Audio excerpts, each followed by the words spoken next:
அது சரியா ஜப்பான் நாட்டில் ஹொக்கைடோ மாவட்டத்தில் சப்போரோ அப்படின்ற பகுதியில் தான் இந்த லவ் ஹோட்டல் அமைஞ்சிருக்கு. இந்த லவ் ஹோட்டல் அமைஞ்சிருக்கிற இடம் ஒரு ரெட் லைட் ஏரியா. இந்த ஹோட்டலை சுற்றி எக்கச்சக்கமான இரவு விடுதிகள், கேளிக்கை விடுதிகள், குறிப்பாக பாரு, நைட் கிளப், டான்ஸ் ஆடக்கூடிய இடங்கள் அப்படின்னு சொல்லிட்டு இரவு நேரங்களில் கோலாகலமாக இருக்கக்கூடிய ஒரு ரெட் லைட் ஏரியா மாதிரி தான் இந்த பகுதியும் அந்த நேரத்தில் இருந்திருக்கு. மேற்கொண்டு என்னதான் இந்த பகுதியை ரெட் லைட் ஏரியான்னு அழைச்சாலும் ரொம்ப சேஃபான ஒரு இடமாவும் கிரைம் நடக்காத ஒரு இடமாவும் தான் அப்ப வரைக்கும் திகழ்ந்துகிட்டு இருந்துச்சு. குறிப்பா இந்த லவ் ஹோட்டல் அந்த உள்ளூர்ல இருக்கிற எல்லாருக்குமே இந்த ரெட் லைட் ஏரியாவில் தான் இருக்குங்கிறது நல்ல பரிச்சயமா இருந்திருக்கு. ஆனா அந்த உள்ளூர்கள்லாம் தாண்டி இன்னைக்கு உலகம் முழுக்க இந்த ஹோட்டலுடைய பெயர் தெரிவதற்கான காரணம் என்னன்னா அந்த ஒரு சம்பவம் தான்.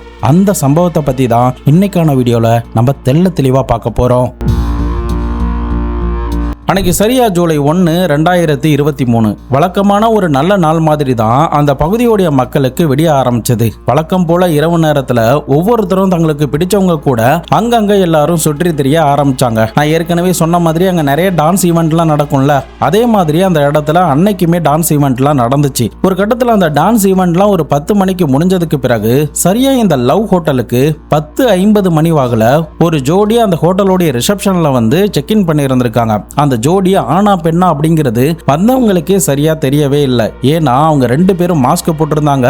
மேற்கொண்டு முகம் தெரியாத மாதிரியான ஒரு தோற்றத்துல தான் ஒரு பெரிய சூட்கேஸை தள்ளினபடி அந்த ஹோட்டலுக்கு வந்திருக்காங்க. மேற்கொண்டு வந்த அந்த ஜோடி கிட்ட ரூம் நம்பர் 202 கீயை கொடுத்து அவங்களுடைய ரூமுக்கும் அனுப்பி வச்சிருக்காங்க. மேற்கொண்டு இந்த ஹோட்டல்ல இருக்கிற இன்னொரு முக்கியமான ஒரு விஷயம் என்னன்னா, இந்த ஹோட்டல்ல ஷார்ட் டைம்ல வந்து தங்கிக்கலாம். அதாவது அது ஒரு ரெட் லைட் ஏரியாங்கிறதுனால ஒரு 1 மணி நேரம் 2 மணி நேரம் மட்டும் இந்த ஹோட்டல்ல தங்குவதற்காக அந்த இளம் ஜோடிகளோ தனக்கு பிடிச்ச ஆட்கள் கூடயோ ஒரு சில பேர் இங்க வந்து தங்கிட்டு அவங்களுடைய உடல் தேவைகளை பூர்த்தி பண்ணிட்டு அங்கிருந்து கிளம்பிடுவாங்க. இதன் காரணமா அந்த ஹோட்டல்ல யாருடைய பர்சனல் ஐடி கார்டுமே வாங்க மாட்டாங்க. அப்படிதான் அன்னைக்கு அந்த 202 ரூம்குள்ள போன அந்த 2 பேர்கிட்டையும் இந்த ஹோட்டலுடைய ரிசப்ஷன்ல இருந்த ஆட்கள் எந்தவித ஐடி கார்டுமே வாங்கவே இல்லை. பட் அதுதான் அவங்களுக்கு பெரிய பேக் ஃபயர் ஆக போகுதுங்கிறது அன்னைக்கு அவங்களுக்கு தெரியவே இல்லை. அந்த 2 பேரும் அவங்களுடைய ரூம்குள்ள நுழைந்து அடுத்த 3 மணி நேரம் கழிச்சு சரியா நள்ளிரவு மணி 2 நெருங்கிக்கிட்டு இருந்துச்சு. அந்த நேரம்னு பார்த்து ரிசப்ஷன்ல இருந்தவங்களுக்கு இந்த 202 ரூம்ல இருந்து ஒரு ஃபோன் கால் ஒன்று வருது. அந்த ஃபோன் காலில் பேசின ஒரு ஆள் பெண் குரல்ல பேசுற மாதிரி, நான் வந்து இப்போ ரூமை காலி பண்ணிட்டு போறேன், இங்க என் கூட வந்தவர் மட்டும் தங்கியிருக்காரு, அவர் காலையில செக் அவுட் பண்ணிட்டு போயிடுவாரு, நான் இப்போதைக்கு கிளம்புறேன் அப்படின்னு சொல்லிட்டு அந்த ஆள் இந்த இன்ஃபர்மேஷனை ரிசப்ஷன்ல கொடுத்துட்டு கிளம்பி போயிருந்திருக்காரு. அதுக்கப்புறம் சரியா காலை விடிந்ததுக்கு பிறகு வழக்கம் போல அந்த ஹோட்டலுக்கு வரக்கூடியவங்க, குறிப்பா அந்த ஹவுஸ் கீப்பிங் பண்ணக்கூடிய ஆட்கள், இதை தவிர அந்த ஹோட்டல்ல வேலை பார்க்குற ரூம் பாய் அப்படின்னு எல்லாருமே காலை வந்த உடனே அவரவர் வேலைகளை வேக வேகமா பார்க்க ஆரம்பிச்சாங்க. ஒவ்வொரு ரூமோடைய டோரையுமே தட்டி அவங்களுடைய பழைய டவல்லாம் வாங்கிட்டு புது பெட்ஷீட்டை ஒவ்வொரு ரூம்லயும் லோட் பண்ண ஆரம்பிச்சாங்க. ஹவுஸ் கீப்பிங் பார்க்கக்கூடிய ஆளும் ஒவ்வொரு பாத்ரூமா கிளீன் பண்ணிக்கிட்டே வந்தாரு. அப்படிதான் இந்த 202வது ரூமையுமே கிளீன் பண்ணலான்னு போகும்போது அந்த ரூம் லாக் பண்ணப்பட்ட நிலையில இருந்திருக்கு. காலை நேரத்துல செக் அவுட் பண்ணிட்டு போயிருக்கணுமே, ஏன் இன்னும் இந்த ரூம் வந்து போட்டு இருக்குன்னு சொல்லிட்டு அந்த ரூம் பாய் வந்து ரிசப்ஷன்ல சாவி கேட்டு இருந்திருக்காரு. அப்போ ரிசப்ஷன்ல இருந்தவங்களும் சாவி இன்னும் கொடுக்கவே இல்லை, அவர் இன்னும் ரூம்ல தான் இருக்காரு போல, காலிங் பெல் அடிச்சு பார்த்துட்டு கூப்பிடுங்க அப்படின்ற மாதிரி சொல்லியிருந்திருக்காங்க. அதன் அடிப்படையில் அந்த ரூம் பாயும் அந்த டோரை வந்து தட்டி பார்த்துருக்கான், காலிங் பெல் அடிச்சு பார்த்துருக்கான், நீண்ட நேரம் கூப்பிட்டு பார்த்துருக்கான். ஆனா அந்த ரூம்குள்ள இருந்து எந்தவித ரெஸ்பான்ஸுமே வராம ஒரு பின் டிராப் சைலன்ஸோட தான் இருந்திருக்கு.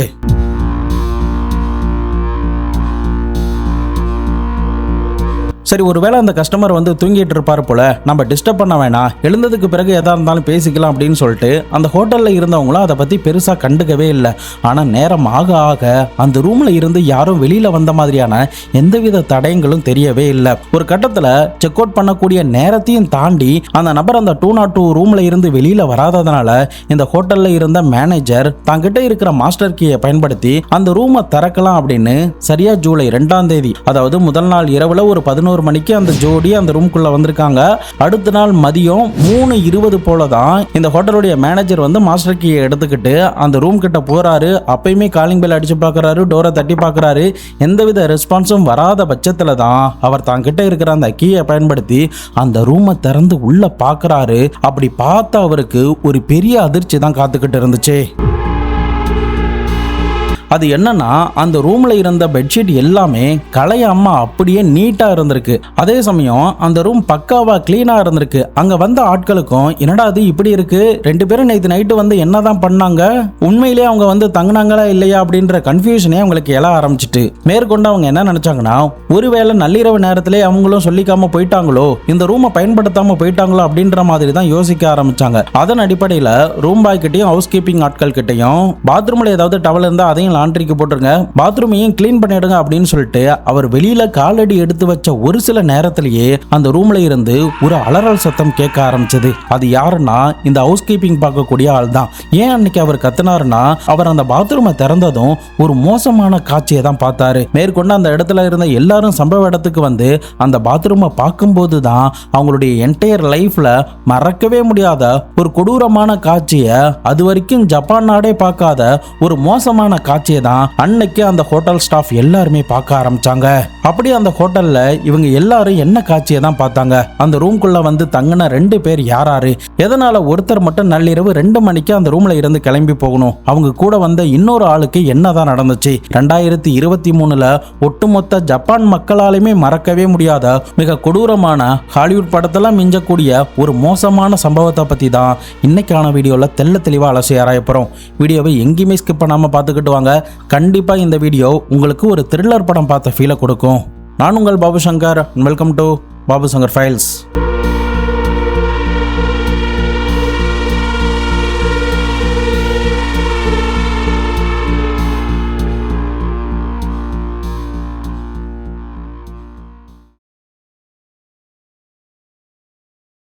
அடுத்தடுத்து என்ன நடந்துச்சுங்கிறத தெரிஞ்சுக்கிறதுக்கு முன்னாடி வீடியோவை லைக் பண்ணிட்டு கண்டினியூ பண்ணுங்க.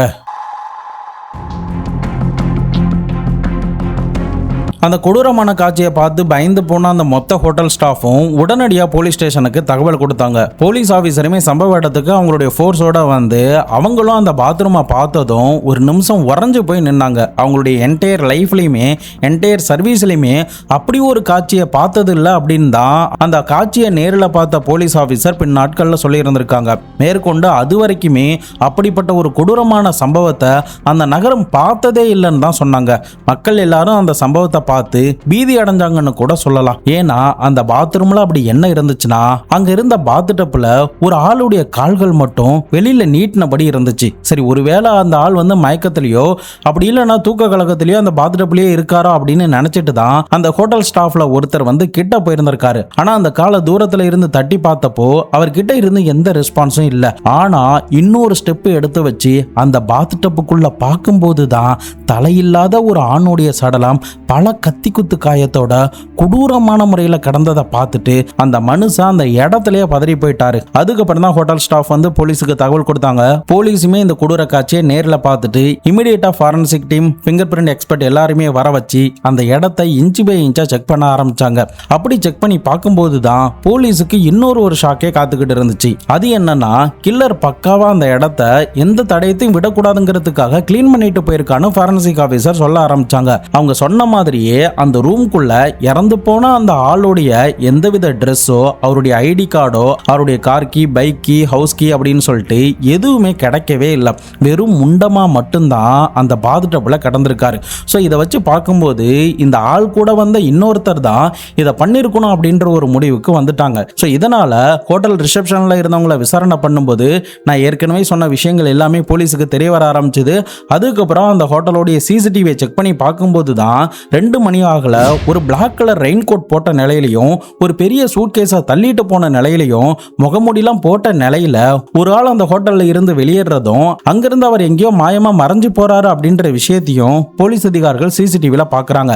ஆனா அந்த ஆள் யாரு, அது ஆனா பொண்ணா அப்படின்ற எதையுமே அவங்களால அந்த நேரத்தில் ஐடென்டிஃபை பண்ணவே முடியல. மேற்கொண்டு அந்த 2 பேருமே இந்த ஹோட்டலுக்கு வந்தது கிட்டத்தட்ட 11 மணிக்கு. ஆனா அந்த பெரிய சூட்கேஸோட வந்த ஆள் மட்டும் 2 மணிக்கெல்லாம் கிளம்பி போயிருந்திருக்காரு. ஸோ இதை வச்சு பார்க்கும்போதும் சரி, போஸ்ட்மார்ட்டம் ரிப்போர்ட்டோடைய இறப்புக்கான நேரத்தை வச்சு பார்க்கும்போதும் சரி, இந்த 2 பேரும் 11 மணிக்கு அந்த ஹோட்டல் ரூம்குள்ள போயிருந்திருக்கணும், 12 மணிக்குள்ள வேலைகளை முடிச்சிருக்கணும். அதுக்கப்புறம் 2 மணி நேரம் அந்த இடத்துல டைம் ஸ்பெண்ட் பண்ணி அங்க இருக்கிற எல்லா தடயத்தையும் அந்த கில்லர் அழிச்சிட்டு போயிருக்கணும் அப்படின்னு ஒரு அனுமானமா கிடைச்ச எவிடன்ஸ் மூலமா போலீஸ் அதிகாரிகள் வர ஆரம்பிச்சாங்க. ஏன்னா அந்த ஆள் இறந்து போன நேரம் வந்து வந்து நள்ளிரவு 11 இருந்து ஒரு மணிக்குள்ள இருக்கலாம் அப்படின்ற மாதிரி தான் சொல்லப்பட்டுச்சு. சோ இதை அடிப்படையா வச்சு தான் இப்படி ஒரு தேரியை போலீஸ் அதிகாரிகள் சொல்ல ஆரம்பிச்சாங்க. அடுத்த கட்டமா போலீஸுக்கு இருந்த ஒரு பெரிய டாஸ்க் என்னன்னா, இறந்து போனா அந்த ஆள் யாருங்கிறத கண்டுபிடிச்சாகணும். தலை இல்லாததுனால அவரை ஐடென்டிஃபை பண்றதுல ஒரு பெரிய சிக்கலே போலீஸுக்கு நீடிக்க ஆரம்பிச்சது. இன்னொரு பக்கம் அந்த கில்லரை தேடுறதுலயுமே ஒரு பெரிய டாஸ்க் இருந்துச்சு தான். ஆனா தலை இல்லாத இந்த ஆளை வந்து தேடுறது சாமானியமான ஒரு விஷயம் கிடையாது. ஸோ இதனால போலீஸ் அதிகாரிகள் என்ன பண்ணாங்கன்னா, சுத்து வட்டாரம் முழுக்க ரீசெண்டாக ஏதாவது மிஸ்ஸிங் கேஸ் ஃபைல் ஆயிருக்கா, அந்த மிஸ்ஸிங் கேஸ் கூட இந்த சம்பந்தப்பட்ட ஆளுடைய உடம்பு மேலே இருக்கிற தழும்புகளோ அப்படி இல்லைன்னா பிளட் சாம்பிளோ மேட்ச் ஆகுதா அப்படின்ற மாதிரி போலீஸ் ஒவ்வொருத்தருடைய லிஸ்ட்டாக எடுத்து செக் பண்ண ஆரம்பிச்சாங்க. அப்படி செக் பண்ணி பார்க்கும்போது தான் அவங்களுடைய பல மணி நேர போராட்டத்துக்கு பலன் கொடுக்கிற விதமா இந்த சம்பவம் நடந்த இடத்துல இருந்து ஒரு 30 கிலோமீட்டர் தள்ளி பார்த்தா ஒரு பொண்ணு தன்னுடைய 62 வயது நேர்ந்த கணவன் ஜூலை 1ஆம் தேதி என்கிட்ட சொல்லாம ஈவினிங் நேரத்தில் வெளியே கிளம்பி போனாரு, அதுக்கப்புறம் அவர் வீடு வந்து சேரவே இல்லை, அவர் கார்ல தான் போனாரு அப்படின்ற மாதிரி ஒரு மிஸ்ஸிங் ரிப்போர்ட்டை ஃபைல் பண்ணியிருந்திருக்காங்க. இப்போ போலீஸ் அந்த மிஸ்ஸிங் ரிப்போர்ட்டையும் சுத்து வட்டாரத்தில் அதே மாதிரி இருக்கிற பல மிஸ்ஸிங் ரிப்போர்ட்டையும் எடுத்து செக் பண்ணி பார்க்குறாங்க. அப்படி செக் பண்ணி பார்த்ததுல தான் அந்த 30 கிலோமீட்டர் டிஸ்டன்ஸ்ல இருக்கிற பெண்மணி கொடுத்த அந்த மிஸ்ஸிங் ரிப்போர்ட் கூட இறந்து போன ஆளுடைய அங்க அடையாளங்கள் கூட மேட்ச் ஆக ஆரம்பிச்சது. முக்கியமா போஸ்ட்மார்டம் ரிப்போர்ட் படியும் மருத்துவர்களுடைய அறிக்கையின் படியும் அந்த ஆளுக்கு ஒரு 55 இருந்து 60 வயசுக்குள்ள இருக்கலாம் அப்படின்ற மாதிரி சொல்லப்பட்டுச்சு. இந்த பெண்மணியும் தன்னுடைய கணவருக்கு 62 வயசு ஆகுது, 2 குழந்தைகள் இருக்காங்க அப்படின்னு அவங்களுடைய மிஸ்ஸிங் ரிப்போர்ட்ல ஃபைல் பண்ணியிருந்திருக்காங்க. இதை தவிர அவங்க காரோடைய நம்பரையும் காரோடைய கலரையும் கொடுத்திருந்திருக்காங்க. ஸோ அதன் அடிப்படையில் இறந்து போன ஆளு இப்போ கார்ல இந்த இடத்துக்கு வந்திருக்காரு. ஸோ அப்போ இவருடைய காரை இங்கே தான் எங்கேயாவது நிப்பாட்டி இருக்கணும்னு சொல்லிட்டு சுத்து வட்டாரம் முழுக்க தீவிரமா தேட ஆரம்பிச்சாங்க. அப்படி தேடி பார்த்ததுல தான் அந்த ஹோட்டல்ல இருந்து ஒரு 15 நிமிஷம் நடந்து போனா கிட்டத்தட்ட 1.5 கிலோமீட்டர் தாண்டி ஒரு பார்க்கிங் லாட்ல ஒரு கார் மட்டும் நீண்ட நாட்களா நின்னுகிட்டு இருந்திருக்கு. அதே சமயம் அந்த காரை பார்க்கும்போது கூட தூசியும் அதிகமா படிஞ்ச நிலையில இருக்கு. ரெஜிஸ்ட்ரேஷன் நம்பரும் அந்த பெண்மணி கொடுத்த மிஸ்ஸிங் ரிப்போர்ட் கூட பக்காவா மேட்ச் ஆயிருந்திருக்கு.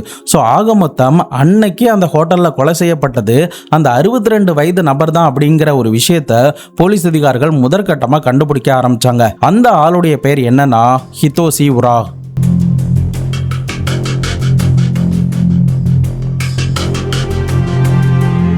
தொடர்ந்து போலீஸ் அதிகாரிகள் அந்த ஹிதோசியை பத்தி விசாரணை பண்ண ஆரம்பிச்சாங்க. ஹிதோசி ஒரு இண்டஸ்ட்ரியில வேலை பார்த்துக்கிட்டு இருந்திருக்காரு. முக்கியமா அவருடைய இறப்புக்கான காரணம் அதீத கத்திக்குத்து காயம் ஏற்பட்டிருக்கு அப்படின்னும் அவர் கத்திக்குத்து காயத்தால இறந்ததுக்கு பிறகுதான் அவருடைய தலையை துண்டிச்சிருக்கலாம் அப்படின்ற மாதிரி மருத்துவர்கள் சொன்னாங்க. இன்னொரு பக்கம் இந்த ஹிதோசியை பத்தி விசாரணை பண்ணும்போது பார்க்கறதுக்கு நல்ல மனுஷன் மாதிரியும் யாருடைய வம்பு தும்புக்கும் போகாத ஒரு ஆளாவும் குடும்பத்துக்கிட்ட நல்ல விதமா இருக்கக்கூடிய ஒரு ஆளாவும் தான் இருந்திருக்காரு. பட் இது எல்லாத்தையுமே தாண்டி அவருக்கு ஒரு வினோத ஒரு பழக்கம் இருந்திருக்கு. அந்த பழக்கம் இந்த என்டையர் ஃபேமிலிக்குமே தெரியவே தெரியாது. அது என்னன்னா, இவருக்கு அவருடைய எதிர்பாலினத்து மேல, அதாவது இவருக்கு பெண்கள் அணியக்கூடிய ட்ரெஸ் அணிந்து சில டான்ஸ் ஈவென்ட்லயோ சில நிகழ்ச்சிகள்லயோ கலந்துக்கக்கூடிய பழக்கம் வந்து இவருக்கு இருந்திருக்கு. இந்த பழக்கம் எதுவுமே அந்த மொத்த ஃபேமிலிக்குமே தெரியாது. சீக்கிரட்டா எங்கேயோ வெளியில போறோம் அப்படின்ற மாதிரி சொல்லுவாரு. அப்படி இல்லைன்னா சொல்லாம கொள்ளாம கூட இந்த நிகழ்ச்சிகள்ல வந்து கலந்துப்பாரு. நிறைய மேக்கப்லாம் போட்டு தன்னை பெண்ணை மாதிரி சித்தரிச்சு பெண்கள் அணியக்கூடிய உடைகள்லாம் அணிந்து அங்க இருக்கிறவங்க கூட நிறைய டான்ஸ் ஆடுறது, ஃபன் பண்றது அப்படின்னு சொல்லிட்டு அவருடைய லைஃபை பயங்கரமா செலிப்ரேட் பண்ணிக்கிட்டு இருந்திருக்காரு. இப்படி கலகலப்பா போன இவருடைய லைஃப்ல தான் அந்த ஒரு நாளும் எட்டி பார்க்க ஆரம்பிச்சது. சரியா ஜூலை 1ஆம் தேதி 2023 தன்னுடைய மனைவி கிட்ட சொல்லாம தான் வீட்டில் இருந்து தன்னுடைய காரை எடுத்துக்கிட்டு கிளம்பியிருக்காரு. அதுக்கப்புறம் தன்னுடைய ட்ரெஸ் எல்லாத்தையுமே போட்டுக்கிட்டு இந்த ஹோட்டல்ல இருந்து கொஞ்சம் தூரம் தள்ளி நடக்கக்கூடிய ஒரு டான்ஸ் ஈவெண்ட்ல பயங்கரமா டான்ஸ் ஆடி அங்க இருந்த எல்லார்கிட்டையும் ஃபன் பண்ணிக்கிட்டு ஜாலியா இருந்திருக்காரு. அன்னைக்கு இவரை மாதிரியே பல ஆண்களும் பெண்கள் ட்ரெஸ் எல்லாம் போட்டு அந்த இடத்துல டான்ஸ் ஆடிக்கிட்டு இருந்தாங்க. ஸோ அவங்கெல்லாம் யாராருன்னு கண்டுபிடிச்சு போலீஸ் அதிகாரிகள் ஒவ்வொருத்தருக்கிட்டையும் விசாரணை பண்றாங்க. அப்படி விசாரணை பண்ணும்போது என்ன சொல்றாங்கன்னா, அவர் ரொம்ப நல்லவரு, எல்லாருக்கிட்டையுமே சகஜமா பேசுவாரு, நல்லா காமெடி பண்ணுவாரு, எப்போதுமே கலகலப்பா தான் இருப்பாரு அப்படின்னு சொல்றாங்க. ஆனா அவருக்கு நாங்க 40 வயசுன்னு நினைச்சோம், 62 வயசுங்கிறத எங்களால ஏத்துக்கவே முடியல அப்படின்ற மாதிரி சொல்லியிருந்திருக்காங்க. மேற்கொண்டு சம்பவம் நடந்த நாள் அன்னைக்கு என்ன நடந்துச்சு, அவர் என்னென்னலாம் பண்ணாரு அப்படின்னு சொல்லி கேட்கும்போது அவர் ஒயிட் கலர் கார்டிகன் மற்றும் ஸ்கர்ட் ட்ரெஸ் அணிஞ்சிருந்தாரு. அதை அணிஞ்சுக்கிட்டு தான் எங்க எல்லார்கிட்டையும் ஜாலியா இருந்தாரு. அதுக்கப்புறம் ஒரு 10 மணி வாகல அந்த டான்ஸ் ஈவென்ட் முடிஞ்சதும் அவர் போட்டுட்டு வந்த ட்ரெஸ்ஸை போட்டுக்கிட்டாரு. அதன் பிறகு கொஞ்சம் தூரம் தள்ளி ஓரமா ஒரு இடத்துல போய் நின்று யாருக்கோ வெயிட் பண்ணிக்கிட்டு இருந்தாரு. அதே மாதிரி ஒரு அரை மணி நேரத்துல அந்த இடத்துக்கு ஒரு பெரிய சூட்கேஸை தள்ளினபடி ஒரு ஆள் மாஸ்க் எல்லாம் அணிந்தபடி வந்தாங்க. ஆனா அவங்க ஆனா பொண்ணாங்கிறது எங்களுக்குமே சரியா தெரியல. சரியில்லை, தலையில கேப்லாம் வர போட்டிருந்தாங்க. அதுக்கப்புறம் இந்த 2 பேரும் லவ் ஹோட்டலுக்கு போனாங்க. சரி ஒருவேளை ஜாலியா இருக்காங்க போல அப்படின்னு நினைச்சு நாங்களும் அதை பத்தி கண்டுக்காம எங்களுடைய வேலைகளை பார்க்க ஆரம்பிச்சிட்டோம், நாங்களும் கிளம்பிட்டோம் அப்படின்னு சொல்லிட்டு அன்னைக்கு கடைசியா இந்த ஹிதோசியை பார்த்தவங்க போலீஸ் கிட்ட இந்த ஸ்டேட்மெண்ட் எல்லாத்தையுமே சொல்றாங்க. இப்ப போலீஸுக்கு என்ன ஒரு விஷயம் தெளிவா புரிய ஆரம்பிச்சதுன்னா, அந்த பெரிய சூட்கேஸை தள்ளிட்டு வந்த ஆள் தான் இந்த ஹிதோசியை அழைச்சிட்டு போயிருந்திருக்காங்க. அவரை கொலை பண்ணிட்டு அந்த ஹோட்டல்ல இருந்து 2 மணி வாக்குல எஸ்கேப் ஆயிருந்திருக்காங்க. அப்படி எஸ்கேப் ஆகுற நேரத்தில் தெரிஞ்ச அந்த பெரிய சூட்கேஸ்ல தான் இந்த ஹிதோசியோடைய தலையும் அந்த கொலைக்கான வெப்பனையும் எடுத்துட்டு போயிருக்கணும் அப்படின்னு போலீஸ் அனுமானமா இந்த விஷயங்கள் எல்லாத்தையுமே புரிஞ்சுக்க ஆரம்பிச்சாங்க. இப்போ போலீஸுக்கு இருக்கிற ஒரு பெரிய டாஸ்க் என்னன்னா, அந்த சூட்கேஸை தள்ளிட்டு வந்த ஆள் யாருங்கிறது தான்.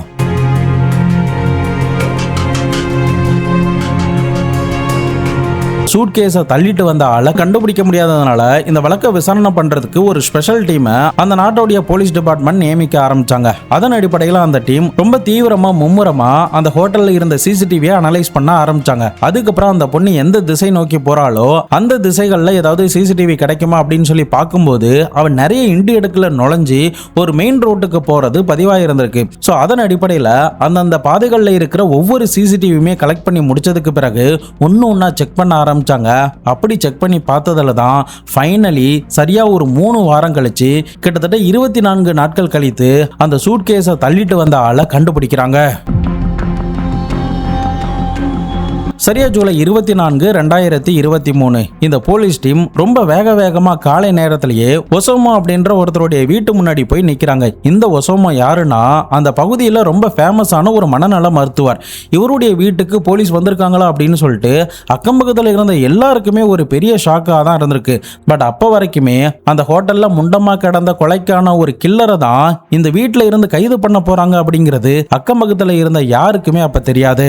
அந்த ஒசாமுவை பத்தி மேற்கொண்டு சொல்லணும்னா, அந்த ஏரியாவில் நல்ல ரெபுடேஷனோட நல்ல அந்தஸ்தோட வாழக்கூடிய ஒரு ஆளு. அவருடைய வீட்டுக்கு போலீஸ் அதிகாரிகள் வேகமா நுழைஞ்சதும் அந்த வீட்டை கம்ப்ளீட்டா சோதனை பண்ண ஆரம்பிச்சாங்க. ஃபைனலி ஒரு சில மணி நேரம் கழிச்சு இந்த ஒசாமு, அவருடைய மனைவி, அவருடைய மகள் அப்படின்னு இந்த 3 பேருமே கைது பண்ணி கஸ்டடியில எடுத்து அவங்களுடைய ஸ்டைல்ல விசாரணை பண்ணும்போது தான் ஒவ்வொரு விஷயங்களும் இந்த உலகத்துக்கு தெரிய வர ஆரம்பிச்சது. அதை கேட்ட மொத்த போலீஸ் டிபார்ட்மெண்ட்டும் சரி, மொத்த ஜப்பான் மக்களும் சரி ஒரு நிமிஷம் உறைஞ்சு போய் இப்படிலாம் கூட நடக்குமா அப்படின்னா அதிர்ந்து தான் போனாங்க. அந்த விஷயங்கள் என்னென்ன, எப்படி போலீஸ் அதிகாரிகள் கரெக்டா இந்த ஒசாமுவோடைய வீட்டுக்கு வந்து இந்த 3 பேரையும் கைது பண்ணாங்க, இந்த 3 பேர்ல அன்னைக்கு அந்த பெரிய சூட்கேஸை தள்ளிட்டு வந்த ஆள் யாரு, அவங்களுடைய கன்ஃபெஷன்ல என்னென்ன சொன்னாங்க, அந்த வீட்டுல என்னென்னலாம் கிடைச்சது, முக்கியமா அந்த வீட்டோடைய கம்ப்யூட்டர்ல அவங்க என்ன பார்த்தாங்க அப்படிங்கறதெல்லாம் தெரிஞ்சுக்கிறதுக்கு முன்னாடி இந்த 3 பேரை பத்தின சில விஷயங்களை இப்ப நம்ம பார்த்துடலாம்.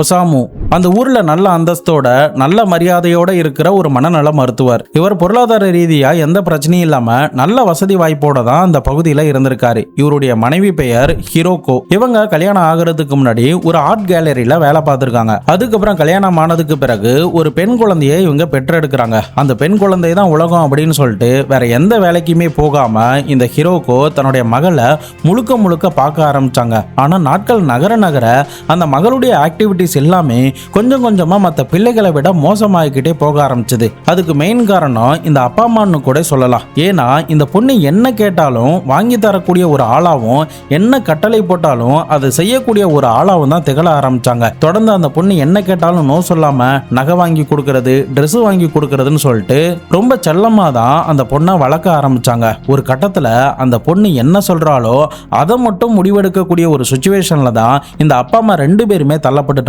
ஒரு கட்டத்துல இந்த 2 பேருமே ஒரு அடிமை மாதிரி தான் அந்த பொண்ணு ட்ரீட் பண்ண ஆரம்பிச்சா. குறிப்பா இவளுடைய பள்ளி காலமும் அந்த அளவுக்கு சரியானபடி இல்லை. அது ஏன்னா இவ ஒரு நாள் ஸ்கூல் போன நேரத்துல அவ கூட படிக்கிற ஒரு பையன், நீ பாக்குறதுக்கு பொம்மை மாதிரி நல்லா அழகா இருக்க அப்படின்னு சொன்னதுமே மறுநாள் தான் வீட்டுல இருந்து கத்தி எடுத்துட்டு வந்து அந்த பையனை குத்துறதுக்கு போயிருந்திருக்கா. எப்படிப்பட்ட ஒரு மோசமான மனநிலைன்னு யோசிச்சு பாருங்க. அதுக்கப்புறம் அந்த பையனை அங்க கூட இருந்த ஃப்ரெண்ட்ஸ் எல்லாம் காப்பாத்தினதுக்கு பிறகுதான், இனிமே நான் உன்னை அப்படி சொல்ல மாட்டேன், என்ன மன்னிச்சிட்டு அப்படின்னு சாரி கேட்டதுக்கு பிறகுதான் அந்த பொண்ணு அவனை விட்டு இருந்திருக்கா. அதன் பிறகு இவ ஸ்கூல் போறதே நிப்பாட்டிட்டு தனிமையிலேயே வீட்டுல இருக்க ஆரம்பிச்சா. பட் இந்த தனிமை தான் அவளுடைய மொத்த ஆக்டிவிட்டிஸுமே மாத்த ஆரம்பிச்சது. தன்னுடைய அப்பா அம்மாவை ஒரு அடிமை மாதிரி தான் நடத்த ஆரம்பிச்சா. கடைக்கு சும்மா அனுப்புறது, தன்னுடைய துணிகளை மடிச்சு வைக்கிறது, வேணுமனே தன்னுடைய துணிகள்லாம் களைச்சு விட்டுட்டு அவங்களையே அடுக்க சொல்றது, மேற்கொண்டு அந்த வீடு முழுக்க ட்ரெஸ், டாய்ஸ் அப்படின்னு சொல்லிட்டு இந்த மாதிரியான பொருட்களாவே நிரப்புறது, அவங்கள வீட்டுல சேர்க்காம இருக்கிறது, குறிப்பா தன்னுடைய சொந்த அம்மாவை வீட்டோடைய லிவிங் ஹால்ல ஒரு ஓரமா படுக்க வைக்கிறது, தன்னுடைய அப்பாவை வெளியில இருக்கிற ரூம்ல படுக்க வைக்கிறது அப்படின்னு சொல்லிட்டு தன்னுடைய அடிமைத்தனத்தை அதிகரிச்சுக்கிட்டே போயிட்டு இருந்தா. அந்த அப்பா அம்மாவும் தன்னுடைய மகள் என்ன சொன்னாலும் கேட்கிற ஒரு ஆளா தான் மாற ஆரம்பிச்சாங்க.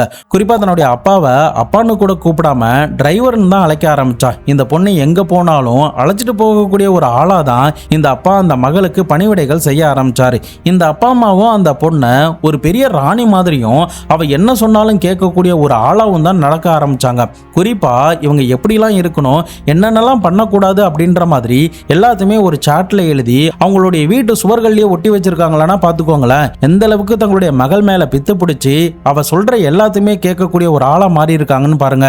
நாட்கள் நகர நகர தன்னுடைய உடம்பு மேல சிந்தியாங்கிற ஒரு ஆன்மா புகுந்திருக்கிறதாவும், நான் இப்போதைக்கு சிந்தியாவை தான் இந்த வீட்டில் இருக்கேன் அப்படின்னு அந்த அப்பா அம்மா 2 பேருமே மிரட்ட ஆரம்பிச்சிட்டா. அதே நேரம் ஒரு மனநல மருத்துவராக இருக்கிற அந்த அப்பா அந்த பொண்ணை அழைச்சிக்கிட்டு போய் செக் பண்ணி பார்க்கும்போது தான் ஸ்கீசாய்டு பர்சனாலிட்டி டிசார்டர்னு ஒரு மனநோய் இருக்கு அப்படிங்கிறத கண்டுபிடிச்சிருக்காரு. அதன் அடிப்படையில் அந்த பொண்ணுக்கான ட்ரீட்மெண்ட், மாத்திரை மருந்துகள் எல்லாமே கொடுக்கப்படுது. ஆனால் ஒரு கட்டத்தில் அந்த மாத்திரை மருந்துகள் எதையுமே எடுக்காம தொடர்ந்து அந்த பொண்ணு வீட்டில் தனிமையாக இருக்க ஆரம்பிச்சா. தன்னுடைய அப்பா அம்மாவை கண்ட்ரோல் பண்ணிக்கிட்டே இருந்தா. இந்த அப்பா அம்மாவும் வேற வழி இல்லாம மகளுக்கு ஏதாவது ஆயிடுமோ, அவளுடைய மனநிலை இன்னும் மோசமாயிடுமோ அப்படின்னு சொல்லிட்டு அவ என்ன சொன்னாலும் நோ சொல்லாம செய்யக்கூடிய ஆளா தான் இருந்திருக்காங்க. மறுபடியும் சொல்றேன், அவ என்ன சொன்னாலும் செய்யக்கூடிய ஒரு ஆளா தான் இந்த அப்பா அம்மா முழுவதுமா மாறி இருந்திருக்காங்க.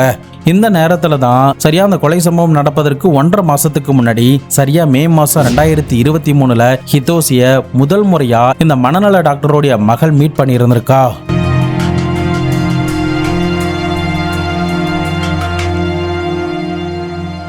இந்த 3 பேர்ல ஒருத்தர் தான் கில்லருங்கிறத கண்டுபிடிச்சதுக்கு பிறகுதான் போலீஸ் அதிகாரிகள் இப்ப நான் சொன்ன எல்லா விஷயத்தையுமே அக்கம் பக்கத்தில் இருந்த ஆட்கள் மூலியமாகவும் அவங்களுக்கு கிடைச்ச சில சோர்சஸ் மூலியமாகவும் தெரிஞ்சுக்கிறாங்க. ஸோ அதன் அடிப்படையில் தான் ஸ்பெஷல் சர்ச் வாரண்ட்லாம் வாங்கிட்டு வந்து இவங்களுடைய வீட்டை சோதனை பண்றதுக்காக அந்த கொலை சம்பவம் நடந்து 24 நாட்கள் கழித்து அந்த ஒசாமு என்கின்ற மனநல மருத்துவருடைய வீட்டுக்கே போயிருந்திருக்காங்க. அங்க போயிட்டு அவருடைய வீட்டை கம்ப்ளீட்டா செக் பண்ணி பார்க்கும்போது தான் ஒரு ஃப்ளோர்ல பார்த்தா 20 கத்திக்கிட்ட ரத்த கரையோட இருந்திருக்கு. இதை தவிர 3 ரம்பத்தை மீட் எடுக்கிறாங்க. இன்னொரு ஃப்ளோர்ல பார்த்தா அந்த முடியை எடுக்கிறதுக்கு ஒரு கிரீம் பயன்படுத்துவாங்கல்ல, அந்த கிரீம், அது கூட சில கத்திகள், அதே சமயம் BDSM கிட், அதாவது வித்தியாசமான முறையில கைகால்கள்லாம் பெட்ல கட்டி ஒரு பிசிக்கல் கான்டாக்டை வச்சுக்கலாம் அப்படின்னு ஒரு சில பேர் நினைப்பாங்கல்ல, சில ஹாலிவுட் படத்துலயோ பான் வீடியோஸ்லயே நீங்க பார்த்துருக்கலாம். அந்த கிட்ட போலீஸ் அதிகாரிகள் அந்த வீட்டோடைய ஃப்ளோர்ல பாக்குறாங்க. மேற்கொண்டு செகண்ட் ஃப்ளோர்ல போய் பார்க்கும்போது தான் அவங்க தேடி வந்த அந்த ஒரு பொருளும் கிடைச்சது.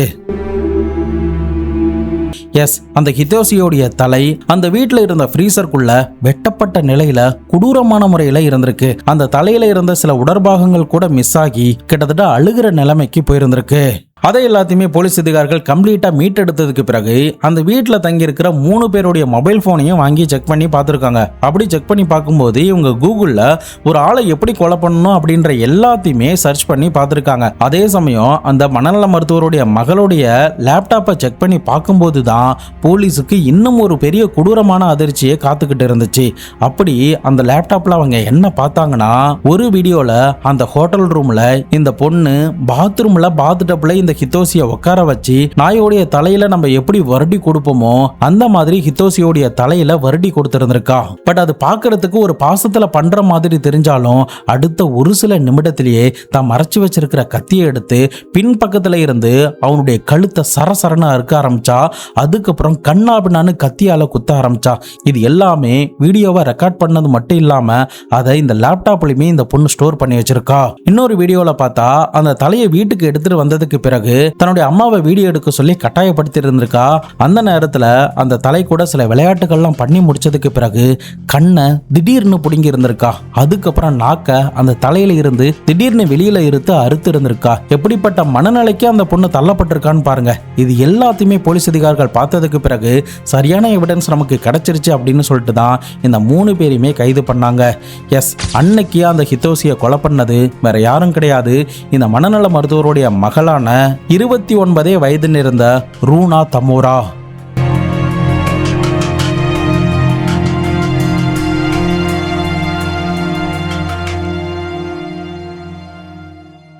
என்ன ப்ரோ இந்த பொண்ணுக்கு 29 வயசுன்னு சொல்ற, ஆனா அந்த ஆளுக்கு 62 வயசுன்னு சொல்ற, கிட்டத்தட்ட அப்பா வயசு கிட்ட இருக்கே அப்படின்னு தானே கேட்குறீங்க. எஸ், இந்த பொண்ணோடைய ஒரிஜினல் அப்பாவான ஒசாமுவோடைய வயசை விட இறந்து போன ஹிதோஷியோடைய வயசு அதிகம். இவ்வளோ ஏஜ் டிஃப்ரென்ஸ் இருக்கு. அப்படி இருக்கும் பட்சத்தில் எப்படி இவங்க ரெண்டு பேரும் அந்த ஹோட்டல் ரூமுக்கு போனாங்க, எப்படி இவங்களுக்குள்ள பழக்கம் ஏற்பட்டுச்சு, எதனால கொலை பண்ணாங்க அப்படிங்கிறதுக்கான காரணத்தை இப்போ நம்ம பார்க்கலாம். இந்த 3 பேருமே கைது பண்ணதுக்கு பிறகு இந்த பொண்ணுடைய தாத்தா என்ன சொல்லியிருந்திருக்காருன்னா, என்னுடைய பேத்தியை அவன் ரொம்ப டிஸ்டர்ப் பண்ணியிருக்கான், அதனால தான் இப்படிப்பட்ட ஒரு கொடூரமான சம்பவம் பண்ணியிருக்கா அப்படின்ற மாதிரி பேட்டி கொடுத்திருந்தாரு. பட் அது எல்லாத்தையுமே தாண்டி அந்த 3 பேருக்கிட்டையும் விசாரணை பண்ணப்போ தான் உண்மைகள் எல்லாமே ஒன்னொன்னா வெளிவர ஆரம்பிச்சது. இந்த பொண்ணுக்கு ஒரு பர்சனாலிட்டி டிசார்டர் இருந்துச்சுன்னு சொன்னல. இந்த மாதிரி டிசார்டர் இருக்கக்கூடிய ஒரு பொண்ணுக்கு தனிமை தான் எப்போதுமே ரொம்ப பிடிக்கும். அதே சமயம் பிசிக்கல் கான்டாக்ட் வச்சுக்கிறது சுத்தமா பிடிக்கவே பிடிக்காது.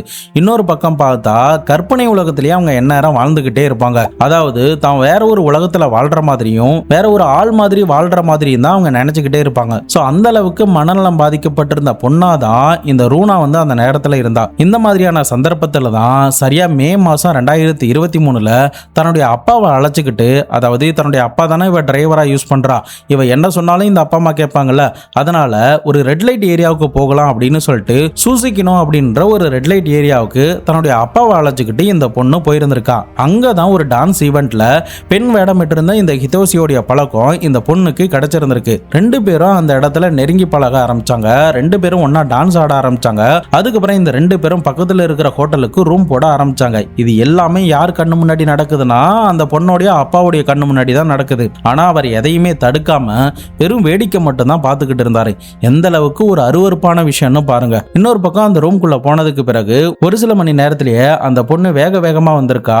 அதுக்கப்புறம் கார்ல ஏறினதுமே பயங்கர கோபத்தோட தன்னுடைய டிரைவர் கிட்ட, அதாவது அவளுடைய அப்பா கிட்ட, எனக்கு அந்த மாத்திரை போய் வாங்கி கொடு, மெடிக்கலுக்கு போ அப்படின்னு கோபமா சொல்லியிருந்திருக்கா. அதாவது அந்த ஹோட்டல்ல அந்த நேரத்துல என்ன நடந்துச்சுன்னா, இந்த 2 பேரும் பிசிக்கல் கான்டாக்ட்ல இருக்கும்போது சேஃப்டி யூஸ் பண்ண சொல்லி இந்த ஹிதோஷி கிட்ட சொல்லியிருந்திருக்கா. ஆனா அவன் அப்படி எதையுமே யூஸ் பண்ணாம சேஃப்டி இல்லாம அந்த பெண் கூட பண்ணியிருந்திருக்கான். அதே சமயம் வலுக்கட்டாயமா அவன் பண்ணதாவும் ஒரு சில ஆர்டிக்கல்ல போட்டிருந்திருக்கு. பட் வாட் எவர் என்னவோ, இதனால கோபமான அந்த பொண்ணு காருக்கு வந்ததுமே மெடிக்கலுக்கு போக சொல்லி மாத்திரை வாங்கி போட்டிருந்திருக்கா. அதுக்கப்புறம் தன்னை அவன் ஏமாத்திட்டான், அவனை எப்படியாவது மறுபடியும் கண்டுபிடிச்சு அவனை பழி வாங்கணும் அப்படின்ற ஒரு ஆத்திரம் இந்த பொண்ணுடைய மனசுக்குள்ள ஆழமா ஊற ஆரம்பிச்சது. அதன் அடிப்படையில தான் தன்னுடைய அப்பா கிட்ட, அவனை நான் எப்படியாவது மறுபடியும் கண்டுபிடிச்சாகணும், அவன் எங்க இருப்பான்னு பாருங்க, நம்ம எல்லா ரெட் லைட் ஏரியாவுக்கு போகலாம் அப்படின்னு சொல்லிட்டு 1 மாசம் வரைக்கும் இந்த ஹிதோஷியை தேடி பல ரெட் லைட் ஏரியாவுக்கு இவங்க போக ஆரம்பிச்சாங்க. ஃபைனலி ஜூன் மாசத்துல ஒரு ரெட் லைட் ஏரியாவில் இந்த ஹிதோஷியை மறுபடியுமே இந்த பொண்ணு மீட் பண்ணி இருந்திருக்கா. அப்போதான் இந்த 2 பேரும் நம்பரை எக்ஸ்சேஞ்ச் பண்றாங்க. நம்ம மறுபடியுமே எங்கேயாவது மீட் பண்ணலாம், நம்ம அந்த லவ் ஹோட்டல்ல ரூம் போடலாம் அப்படின்ற மாதிரி ஒரு பக்காவான பிளானை இந்த பொண்ணு போட ஆரம்பிச்சா. அதன் அடிப்படையில் ஜூலை 1ஆம் தேதி நம்ம மீட் பண்ணலாம் அப்படின்ற மாதிரி பிளான் பண்ணிட்டு இந்த 2 பேரும் கிளம்பி இருந்திருக்காங்க. பட் இந்த அப்பா அம்மாவுக்கு இவ ஏதோ சம்திங் அவனை ஏதோ பண்ண போறான் அப்படின்ற ஒரு விஷயம் மட்டும் அந்த நேரத்தில் விளங்க ஆரம்பிச்சது. ஸோ இதனால தன்னுடைய மகளுக்கு தெரியாமலே இந்த ஹிதோஷிக்கு மெசேஜ் பண்ணி, நீ ஜூலை 1ஆம் தேதி அவளை மீட் பண்ணாத, அவ என்ன வேணாலும் பண்றதுக்கு சான்ஸ் இருக்கு அப்படின்ற மாதிரி சொல்லியிருந்திருக்காங்க. பட் ஹிதோஷி அந்த மெசேஜை பத்தி பெருசா கண்டுக்கவே இல்லை. பட் இன்னொரு பக்கம் இந்த அப்பா அம்மாவை இந்த பொண்ணு பயங்கரமா டார்ச்சர் பண்ண ஆரம்பிச்சிட்டா. எனக்கு சூட் கேஸ் வாங்கி கொடு, அந்த பிடிஎஸ்எம்னு சொல்லக்கூடிய அந்த கை கால்கள்லாம் கட்டி ஒரு மாதிரி பிசிக்கல் கான்டாக்ட் வச்சுப்பாங்கல்ல, அந்த கேம் நான் ஆடணும், அந்த கேமுக்கு உண்டான கிட் எல்லாமே வாங்கி கொடு அப்படின்னு தன்னுடைய அம்மாவையே வற்புறுத்தி இந்த பொண்ணு வாங்கி இருந்திருக்கா. அதுக்கப்புறம் ஒரு கேவலமான ஒரு விஷயம் என்னன்னா, அந்த கிட் எல்லாத்தையுமே தன்னுடைய கை கால்கள் எல்லாத்திலுமே கட்டி ஒரு ரிஹர்சல் மாதிரி அந்த இடத்துல தன்னுடைய அப்பா கிட்டேயே பார்த்து இருந்திருக்கா. இந்த விஷயங்கள் எல்லாமே பின் நாட்கள்ல போலீஸுக்கே ஒரு பெரிய அதிர்ச்சியை தான் கொடுத்துச்சு. அதுக்கப்புறம் சரியா அந்த ஜூலை 1ஆம் தேதி வர ஆரம்பிச்சது. இந்த 2 பேரும் மீட் பண்ணிக்க ஆரம்பிச்சாங்க. அந்த ஹோட்டலுக்கு போயிருந்திருக்காங்க. அப்ப பெட் எதுவுமே யூஸ் பண்ணாம, அவ வாங்கி வச்சிருந்தா அந்த பிடிஎஸ்எம் கிட்டையுமே யூஸ் பண்ணாம பாத்டப்புக்கு நேரா வீடியோவை ஆன் பண்ணிட்டு அழைச்சிட்டு போயிருந்திருக்கா. அந்த இடத்துல அவனை மெல்லமா வருடி கொடுக்குற மாதிரி பண்ணியிருந்திருக்கா. அதுக்கப்புறம் அவன் எதிர்பார்க்காத நேரத்துல கத்திய வச்சு கழுத்து அறுத்துட்டு உடம்புல கண்ணாபண்ணான்னு குத்தி இருந்திருக்கா. அவன் துடிக்க துடிக்க அந்த பாத்டப்புக்குள்ளேயே இறந்து போயிடுறான்.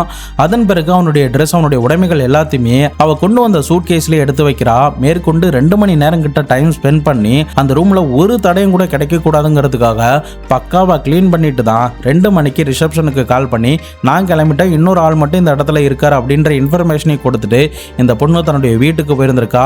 வீட்டுக்கு போனது மட்டும் இல்லாம அந்த தலை கூட பயங்கரமா விளையாட ஆரம்பிச்சா. சில டாய்ஸ் எல்லாம் வச்சு அந்த தலை கூட விளையாட விளையாட ஆரம்பிச்சா. அதே சமயம் கண்ணை புடுங்கிறது நாக்க புடுங்கிறதுன்னு சொல்லிட்டு தன்னுடைய ஆத்திரத்தை ஒன்னா தீர்த்துக்க ஆரம்பிச்சா. ஸோ இந்த விஷயங்கள் எல்லாமே இந்த அப்பா அம்மா மூலியமாவும் அந்த பொண்ணு மூலியமாவும் போலீஸ் அதிகாரிகள் தெரிஞ்சதுக்கு பிறகு இந்த 3 பேருக்கு எதிராக இருக்கிற ஆதாரங்கள் எல்லாத்தையுமே திரட்டி கோர்ட்ல சார்ஜ் ஷீட்டும் ஃபைல் பண்ண ஆரம்பிச்சாங்க. இறுதியா மார்ச் மாசம் 2024 இந்த வழக்குடைய விசாரணை ஆரம்பிக்குது. ஃபைனலி மார்ச் மாசம் 2025 இந்த வழக்குடைய விசாரணை கிட்டத்தட்ட முடிகிற அளவுக்கு போயிருந்திருக்கு. அதாவது இந்த சம்பவத்தில் ஈடுபட்ட 3 பேருமே குற்றவாளிகள் அப்படின்னும் அந்த பொண்ணுடைய மனநிலையெல்லாம் தெரிஞ்சுக்கிட்டு அதை பத்தி போலீஸுக்கு தகவல் கொடுக்காம இந்த அப்பா அம்மா அந்த பொண்ணுக்கு உதவி இருக்காங்க அப்படின்னு சொல்லிட்டு அவங்களுமே ஜட்ஜ் வந்து கடுமையா சாடி இருந்திருக்காரு. சோ ஃபைனலி இந்த அம்மாவுடைய இன்வால்வ்மெண்ட் கொஞ்சம் கம்மியா இருந்ததுனால 6 மாத சிறை தண்டனையும் அந்த அப்பாவுக்கு 16 ஆண்டு காலம் சிறை தண்டனையும் மேற்கொண்டு அந்த பொண்ணுக்கு என்ன தண்டனை கொடுக்கலாம் அப்படின்னு சொல்லிட்டு நீதிமன்றம் தற்போதைக்கு பரிசீலனை பண்ணிக்கிட்டு இருக்கு. அதுக்கான காரணம் என்னன்னா, இவ மென்டலி அன்ஸ்டேபிளா இருக்கா அப்படின்னு சொல்லப்பட்டதுனால அவ உண்மையிலேயே அன்ஸ்டேபிளா இருக்காளா இல்லையாங்கிறத உறுதிப்படுத்தினதுக்கு பிறகு அவளுக்கு மரண தண்டனையோ அப்படி இல்லைன்னா ஆயுள் தண்டனையோ நீதிமன்றம் கொடுக்கலாம் அப்படின்னு சொல்லப்படுது. தன்னுடைய மகளுடைய மனநிலை மோசமடைஞ்சிடக்கூடாது, இன்னும் அதிகமாகிடக்கூடாது, அவள் இன்னும் கோவப்படக்கூடாது அப்படிங்கிறதுக்காக இந்த அப்பா அம்மா இந்த பொண்ணு என்ன சொன்னாலும் கேட்குற ஒரு ஆளாக மாறி கடைசியில் அவங்களுடைய லைஃபையுமே அவங்களே நாசமாக்கிக்கிட்டாங்க. இந்த இடத்துல உங்களுக்கு ஒரு சந்தேகம் வந்திருக்குன்னு நினைக்கிறேன். போலீஸ் வந்து அந்த பொண்ணை எப்படி கண்டுபிடிச்சாங்க அப்படின்னு தானே யோசிக்கிறீங்க. அது எப்படி கண்டுபிடிச்சாங்கன்னா, சம்பவம் நடந்து முடிச்சதுக்கு பிறகு, அதாவது நள்ளிரவு 2 மணிக்கு அந்த ஹோட்டல்ல இருந்து வெளியில இவ சூட்கேஸை தள்ளிட்டு கிளம்புனால, அப்போ சில சந்து பந்து வழியா அங்கங்க போயிட்டு மெயின் ரோட்டுக்கு போயிருந்திருக்கா. அந்த இடத்துல ஒரு சில்வர் கலர் கார்ல தான் இவ ஏறி போயிருந்திருக்கா. அந்த காரோடைய ரெஜிஸ்ட்ரேஷன் நம்பரை செக் பண்ணி பார்க்கும்போது தான் இந்த பொண்ணுடைய அப்பாவான ஒசாமு பேர்ல இருந்திருக்கு. அதன் பிறகு அவங்களுடைய பேக்ரவுண்ட் எல்லாத்தையுமே செக் பண்ணி பார்த்துட்டு தான் போலீஸ் அதிகாரிகள் கைது பண்ணி இந்த மொத்த சம்பவத்துக்கு உண்டான ஆதாரம் எல்லாத்தையுமே திரட்டி இவங்களுடைய தண்டனைகள் எல்லாமே வாங்கி கொடுத்திருக்காங்க. அந்த பொண்ணுக்கு என்ன தண்டனை கொடுக்க போறாங்க அப்படிங்கிறத பொறுத்து இருந்து நம்ம பார்க்கலாம். இன்னொரு பக்கம் இறந்து போன ஹிதோஷியோடைய மனைவி ரொம்பவே வருத்தப்பட ஆரம்பிச்சாங்க. தனக்கு 2 பிள்ளைகள் இருக்கு, தன்னுடைய கணவன் என்கிட்ட ரொம்ப அன்பா தான் இருப்பாரு, ஆனா இப்படிப்பட்ட ஒரு கொடூர சாவு அவருக்கு வரும் அப்படிங்கிறத நாங்க யோசிச்சு கூட பார்க்கவே இல்லை. அவர் இந்த மாதிரி பெண் வேடமிட்டுலாம் நிகழ்ச்சியில கலந்துக்கிறாரு அப்படின்ற விஷயம் எதுவுமே எங்களுக்கு தெரியாது அப்படின்னு ரொம்ப வேதனையோட பேட்டிகள்ல சொல்ல ஆரம்பிச்சாங்க.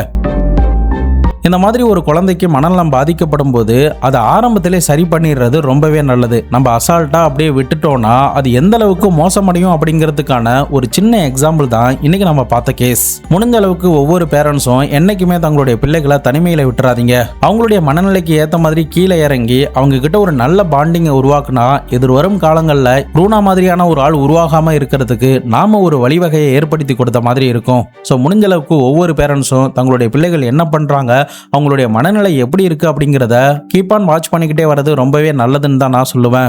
நீங்க இந்த சம்பவத்தை பத்தியும் ரூனாவுடைய செயல்பாடுகள் பத்தியும் இது எல்லாத்தையுமே போலீஸ் கிட்ட சொல்ல தவறுனா அந்த அப்பா அம்மாவுடைய செயல்கள் பத்தியும் என்ன நினைக்கிறீங்க, உங்களுடைய ஒப்பீனியன் என்ன அப்படிங்கிறத மறக்காம கமெண்ட் பாக்ஸ்ல சொல்லுங்க. இந்த வீடியோக்கு என்ன லைக் அண்ட் கமெண்ட் பண்ண மறந்துட்டீங்கன்னா மறக்காம லைக் அண்ட் கமெண்ட் பண்ணுங்க. இதை பத்தி உங்களுடைய நண்பர்களும் தெரிஞ்சுக்கணும்னு நினைச்சீங்கன்னா அவங்களுக்கும் ஷேர் பண்ணி விடுங்க. நாளை மறுநாள் வேற ஒரு கிரைம் கேஸோட வேற ஒரு வீடியோல உங்களை வந்து சந்திக்கிறேன். அது வரைக்கும் உங்களிடமிருந்து விடைபெறுவது உங்கள் பாபு சங்கர்.